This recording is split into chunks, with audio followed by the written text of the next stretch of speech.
This is Algebra Lesson 10.3.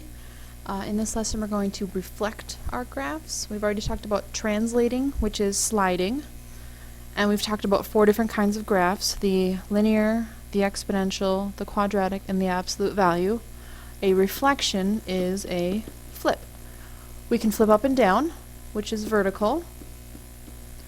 In order to do that, we just put a negative in front of the entire equation. We can flip horizontally, which is side to side. To do that, we put a negative in front of the x.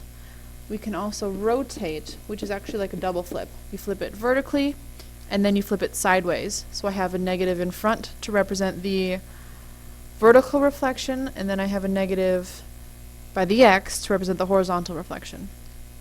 And we can do these reflections with all of our different functions.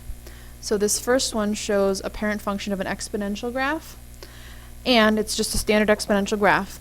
If I put a negative where the x is, that's going to take that graph and it's going to reflect it horizontally.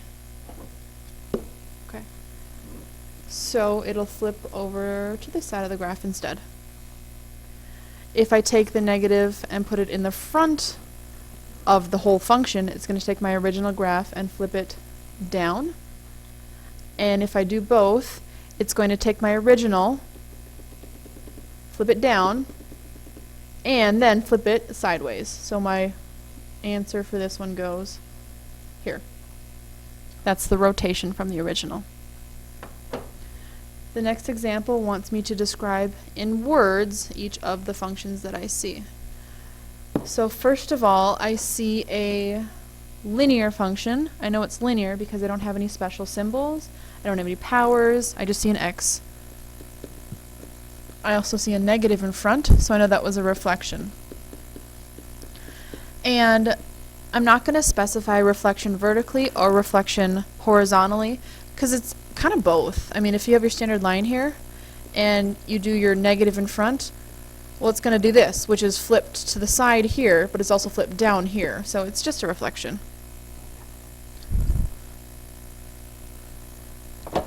The next one, I see a power 2, so I know that that's a quadratic function. I see a +1 inside the parentheses, so I know that that's a translation or a slide, 1 unit to the left, because it's a plus that's going to the left. I also see a negative right here, and that's in front of the x, so that's a horizontal reflection.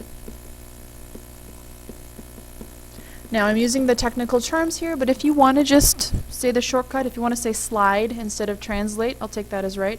If you want to say flip instead of reflect, if you want to say sideways instead of horizontal, they all mean the same thing. The last example, I see lines here, so I know that's an absolute value function.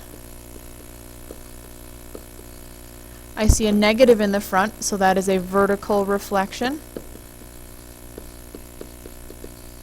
I also see a +4 right here, so I know that is a vertical translation of 4. The last example wants me to write some equations. It's giving me some equations in black, and it's telling me the equations for those. And it just is using those as a reference point so I can write equations for the lines in red.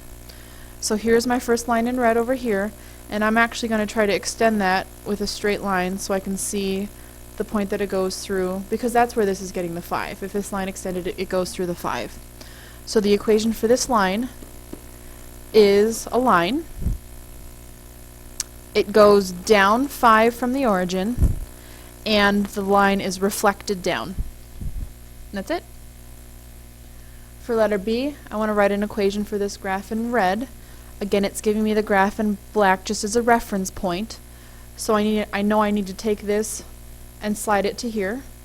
That is going to go 4 units to the left, and that's going to go 1 unit down. The graph has also been reflected down. So if I need to incorporate all of that, I know I have an absolute value. It's been reflected down. It went 4 units to the left, and it went 1 unit down. Okay, that's it for the notes. Good luck with the exercises and let me know if you have any questions.